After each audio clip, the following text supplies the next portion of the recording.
Hi, welcome to Digza Podcast, where we explore how technology shapes modern industries. Join us as we discuss the latest in technology with industry experts as they share tips, career advice that will enhance your daily life and business. Whether you're a tech enthusiast or simply curious about the world of technology, you found the perfect podcast. I'm your host, Samuel Achato Bashir, the founder and CEO of Digza and a seasoned senior software engineer.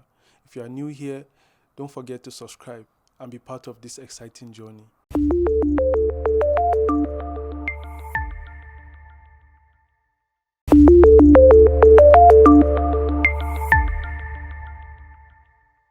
Welcome to another episode of the Digza Podcast. On this episode, we'll be having Abdulbasit as our guest. Abdulbasit is a software engineer with over 8 years experience in the software engineering industry. He's currently specialized in mobile app development and he has loads of experience to share. He's currently working for a company in Netherlands named Lepaya. On this episode, Abdulbasit will be sharing some of his experiences learning mobile app development, web app development, and some interesting technologies. He will also be sharing some of his experiences working for companies remotely. I believe you'll learn a lot from Abdulbasit on this podcast. If you have any thoughts, questions, feel free to share it on the comment section and give this podcast a thumbs up.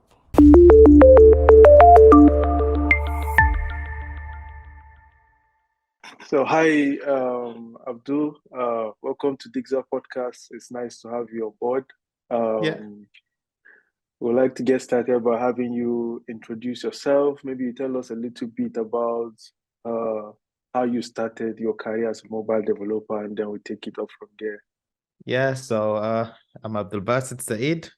Yeah, I'm a mobile developer. Well, front end and mobile developer. I started software engineering. I went to a regular software engineering school where I studied for 3 years software engineering. And I learned the fundamentals like data structures and algorithms, Java, C#, .NET, even though I don't use them these days. Yeah. So, and some SQL and so on. So it was a 3-year course, and I was fortunate enough to graduate as one of the top in the class, and they give you a chance to work as an instructor if you graduate properly, or like an assistant instructor rather. So I started my career as an instructor with the company, and I worked there for a year. I started in Kaduna and moved to Abuja. And afterwards, I found a software company, Thermolinks, in Abuja, which I joined, and I worked there for some time as well, for like a year plus. Then I found an amazing company, UBT Consult, where well, they had a sub company, School Try, where I worked on a really nice product. And then from there, I got lucky and got a job with Lepaya, and they moved me over to the Netherlands. And yeah, and the story continues from there. Yeah. Nice. So, in the tech industry, like most people choose like web or mobile, but you seem to be more Yes. focused on mobile. Is there a reason why? Well, it's a circumstantial stuff, like Okay. I really had passion for. Actually started wanted to be a video game developer. So, but I saw mobile apps too as something you can do. I had interest in mobile, and we had fewer mobile developers. So when I was in NIIT, I taught myself mobile development because I had a background in Java. So and I was eventually the second instructor that could do mobile. And then yeah, I kept falling more in love with it and doing it. Yeah. So Nice. So, like the tech industry is like evolving on a daily basis. Like new stuffs keep coming up. Like, how do you get to keep up to date with the latest trends in the tech industry and add them to your, skills, like the current skills you have? yeah, so latest trend, you should be you should be a bit careful with that, because Yeah. I at some point I was too, like, I had this problem. I think it's a problem because I was always like, oh yeah, you need to learn React. Oh, Redux. Oh, you need to learn Vue.js. No, Nox is the next thing. Oh no, Nest.js is the next thing. Oh no, man, if you don't know this, you're left. And so many other frameworks. Now I don't even follow the trend, to be honest. Wow. Just try Nice. to stick with what's in real demand. So if the company wants to use whatever framework for whatever reason, because every project has its own problem context, and so I try to stick to that. And overall, right now, I'm more worried about having a stronger foundation, and also just being a stronger problem solver and a strong engineer, rather than like the latest trend. Trends will always come and go. Yeah. Yeah. So your advice to upcoming engineers who always want to follow the trend is to take it easy, right? Yes, please take it easy. Trend will come and go. Hmm. Nice. So you've been in you joined Lapaya, I think, over a year. Yeah, yeah. Yeah. So what has been the most challenging project like you've worked on so far at your current company that's really pushed your skills as a mobile app developer?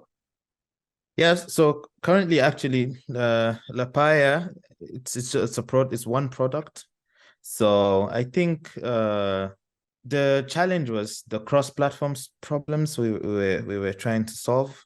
So the Yeah. biggest issues comes when we need to have seamless experience across all the platform, web, Android, and Hmm. iOS. And when you work with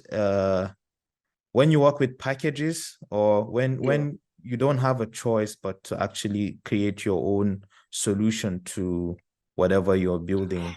So those are the challenging parts to what we work in at Lapaya. Yeah. Nice. So like you worked for Thermolinks, right?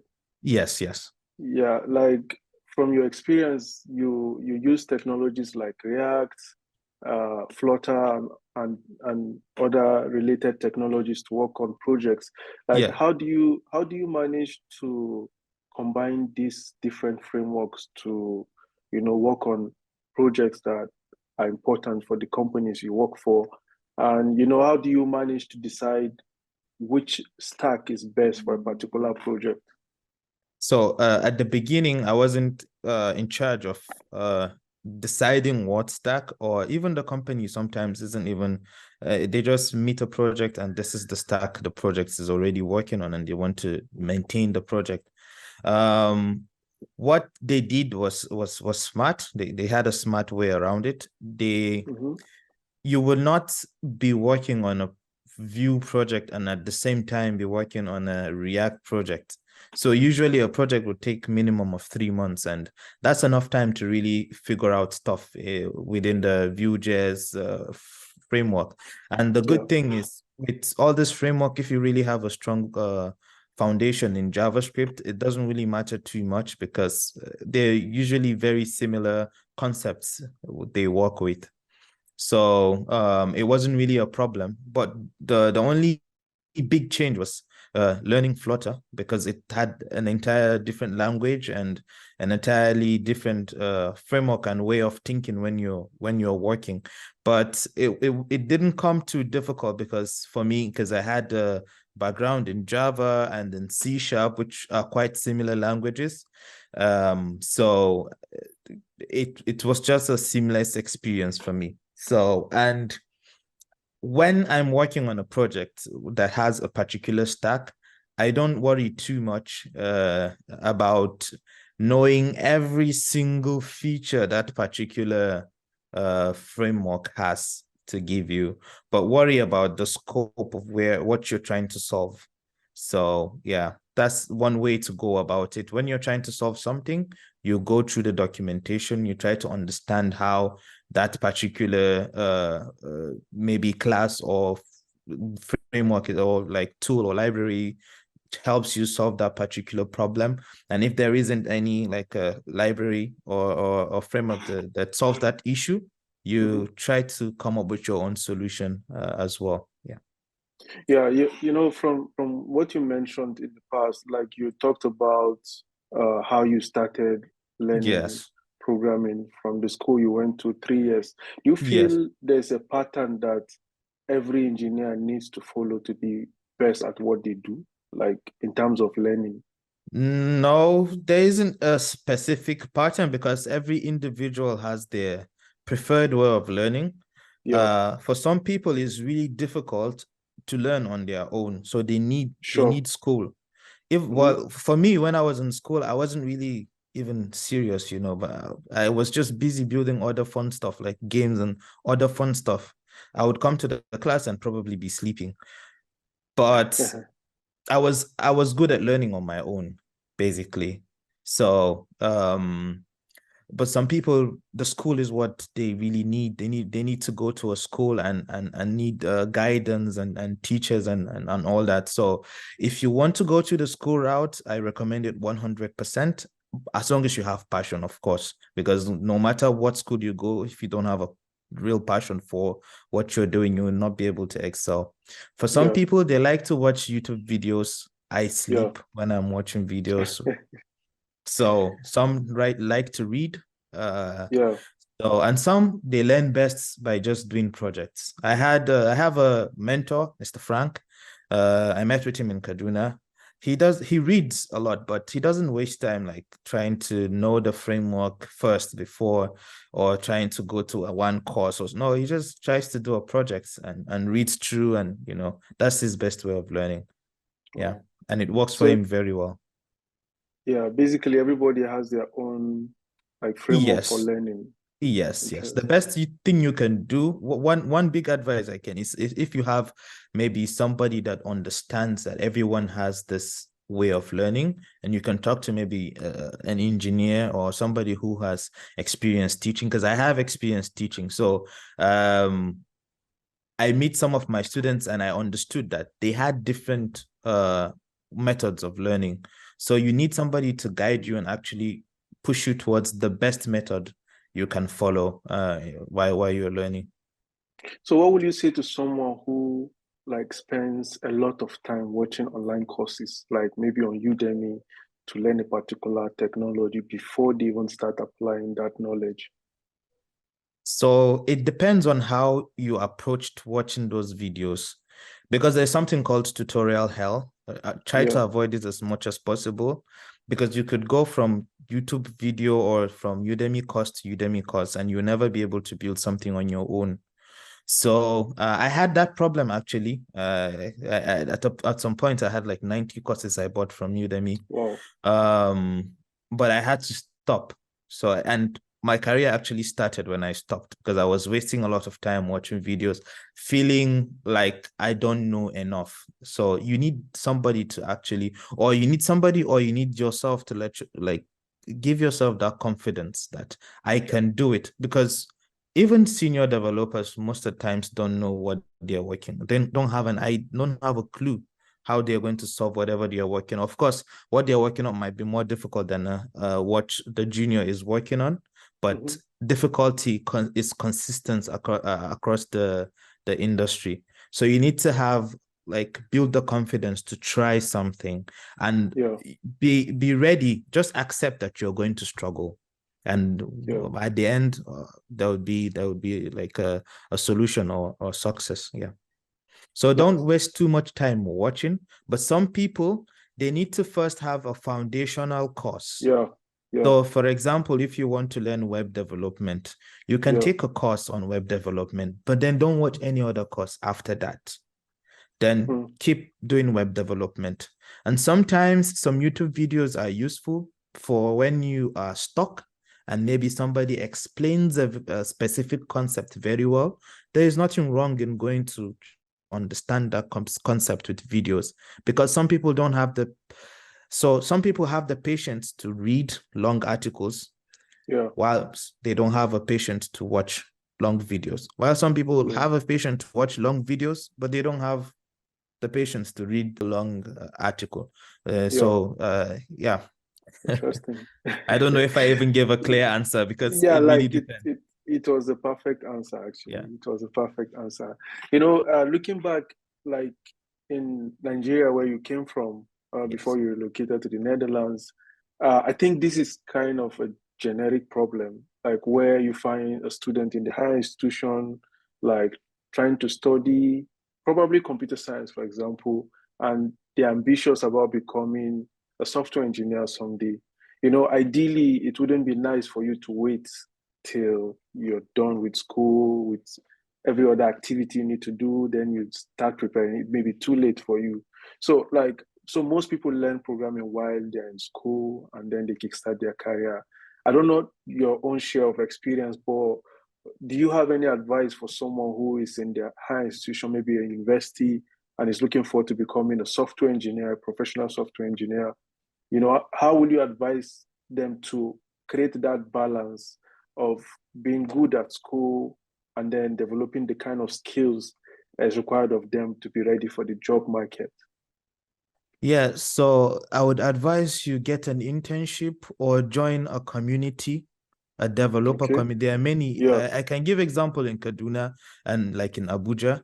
Mm-hmm. Kaduna even has a better developer community than Abuja, I think. So try to join these communities, work on free projects. Don't worry too much about the payment for while you're in school, so that you will learn, work on a real product. Yeah, so that you will really learn. For me, I wasn't when we were, it was 2014. There was this Carabo. That was where I even met Mr. Frank. Yeah. Um, well, it wasn't the most, like it's a startup, they were struggling, but still, I got to learn like there are other software engineers other than the school. I went to NIT, I thought that was the end of the world, but there are other talented software engineers who didn't even have a single day spend a single day in class.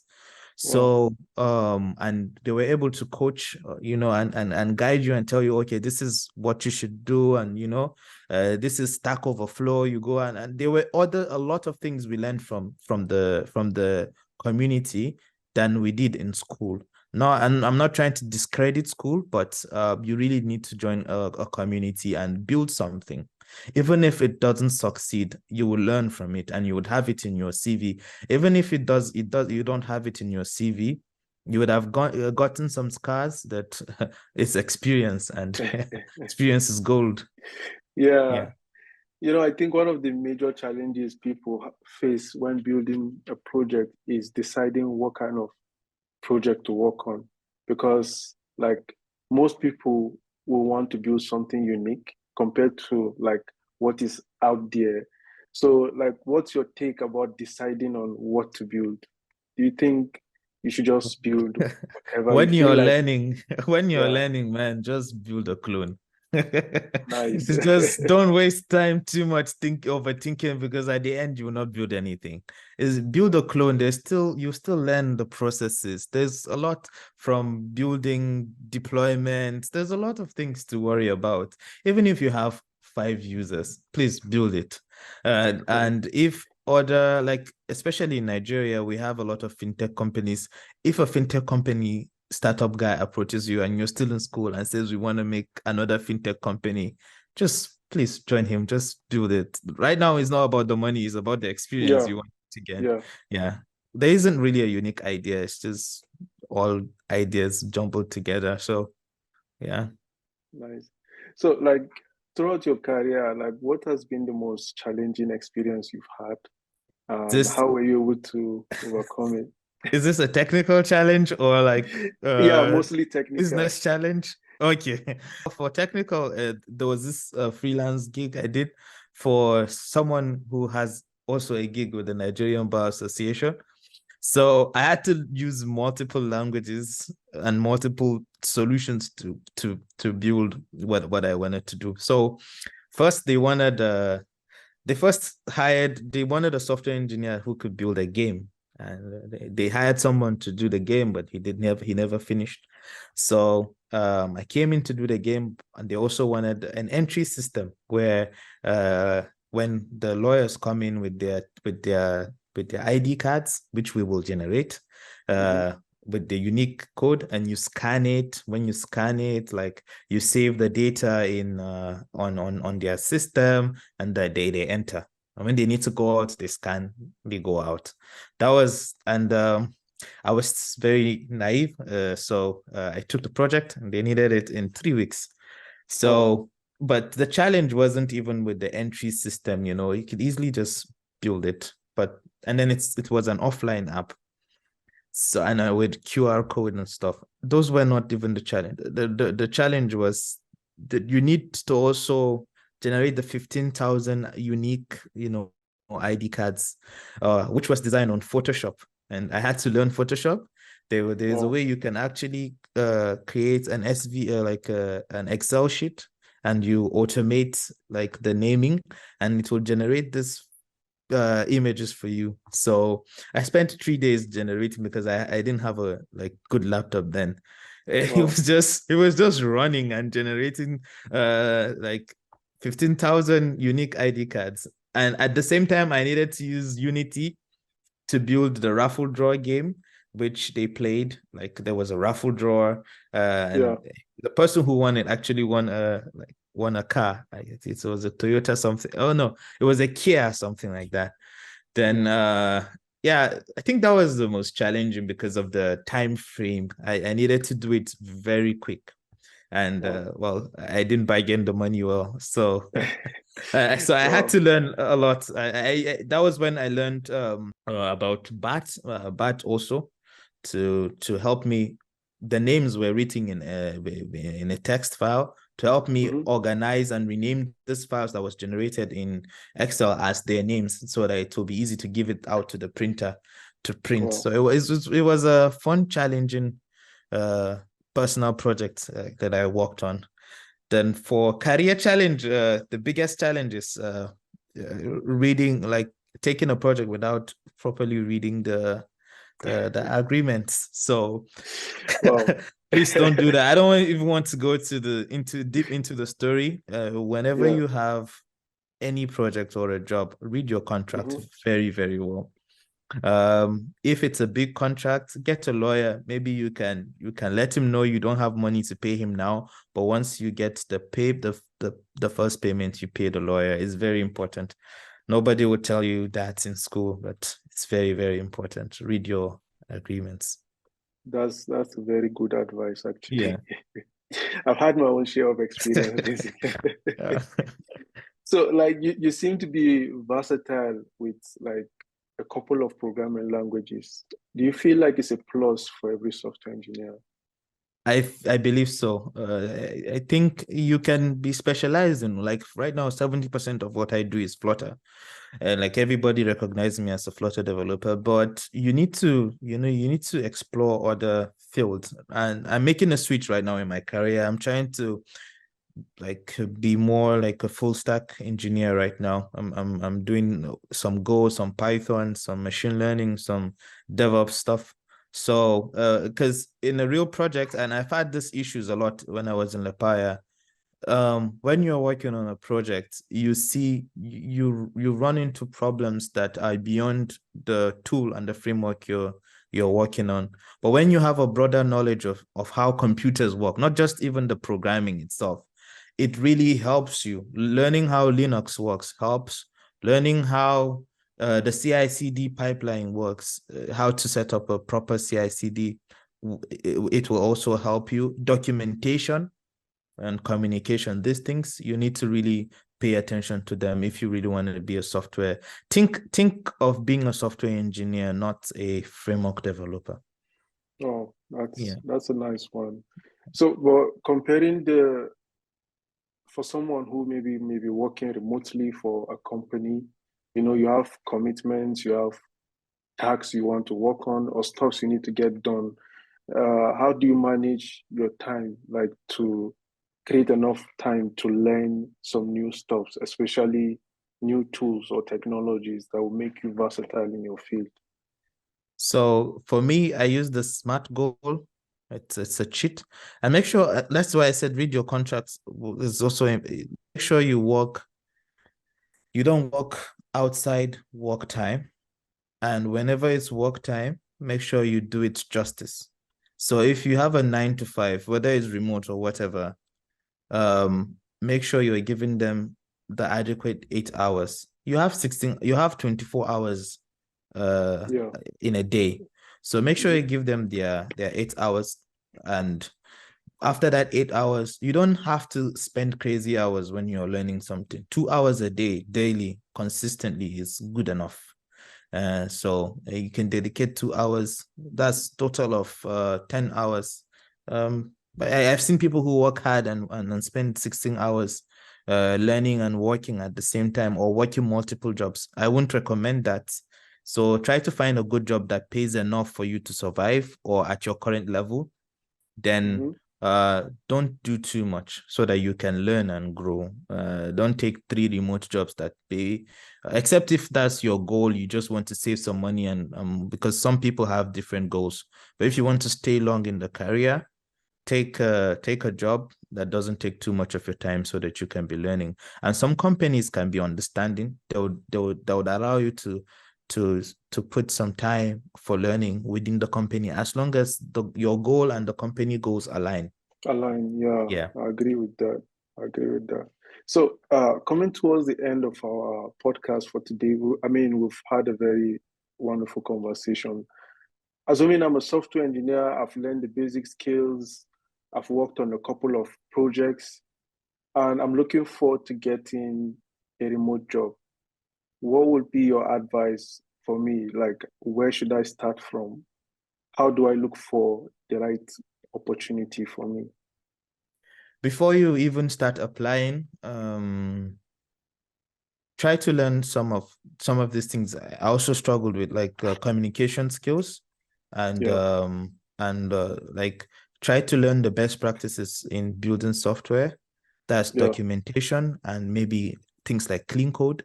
So Uncle Bob has there's a book called Clean Code. Try to read it and try to practice it in your code.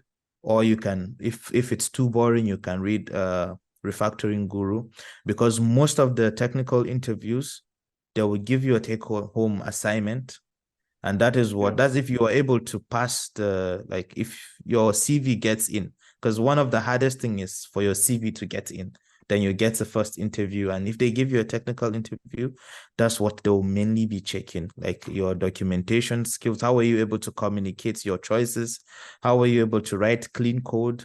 So those are things they will look at and move you to the next stage. To be honest, interviewing a remote job and finding a remote job is not the easiest thing to do, but yeah, it's possible, it's doable. So, and clean your LinkedIn. LinkedIn has a free course for how to use LinkedIn and how to do your CV. Just stick to that. You don't even need to waste money paying for CV generators.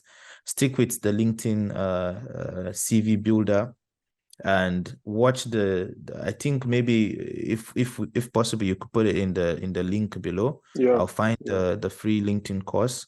I don't know if it's free because I pay premium LinkedIn. It's possible that I have a free access, but even on YouTube they are free, like how to build a proper software engineering CV.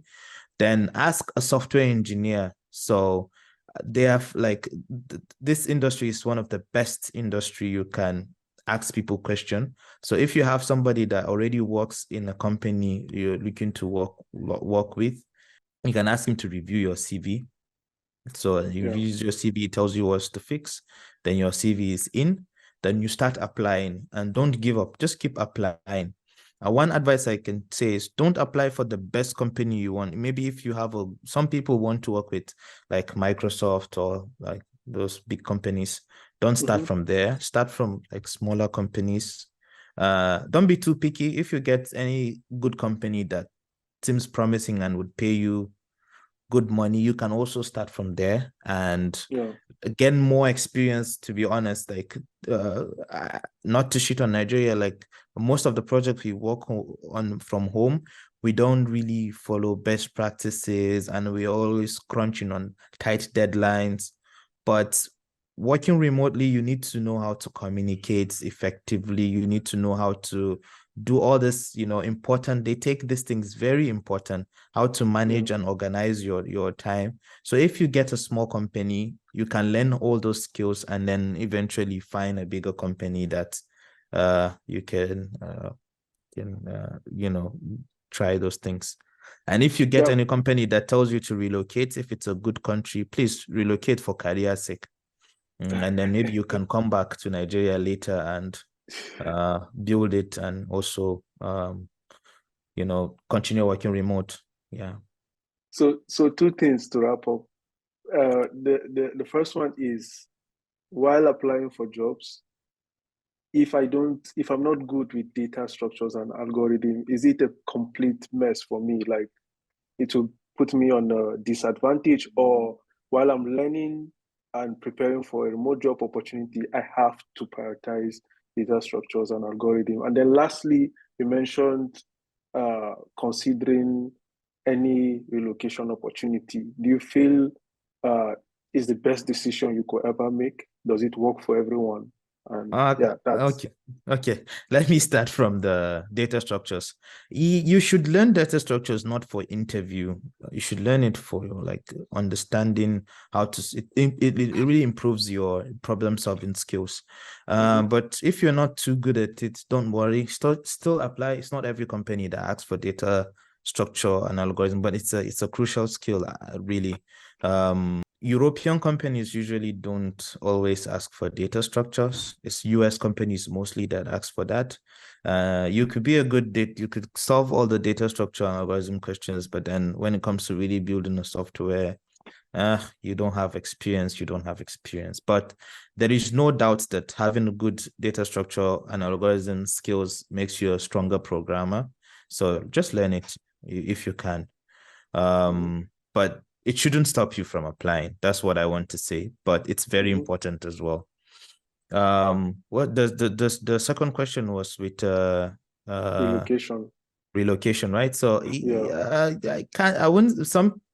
if you want to maybe grow to be a CTO in a big company, or you want to really become very talented and meet highly talented people, I think you should relocate. For money, it's not the best option, to be honest. If you're working in Nigeria and you're earning $3,000, it's better than someone who is working in Europe and earning $6,000, because at the end you only have 2,000 to yourself. So, but in Nigeria, you have like 2,500 to yourself, right? And living in Nigeria is way cheaper than living in abroad. But you get to see a lot of talent, and your career grows faster when you relocate. And then you can come back later. Don't forget home. Come back and also give back to your community. Oh.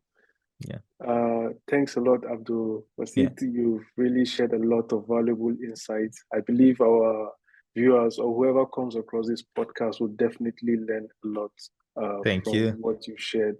Really grateful to have you.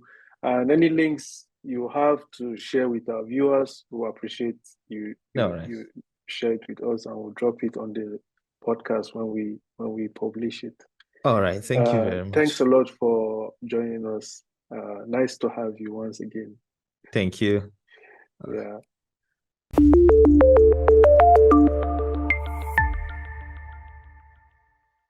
And that concludes the end of another episode of the Digza podcast. I hope you've learned a lot. Don't forget to share your thoughts in the comment section, like the video, and most importantly, don't forget to subscribe. See you on the next episode.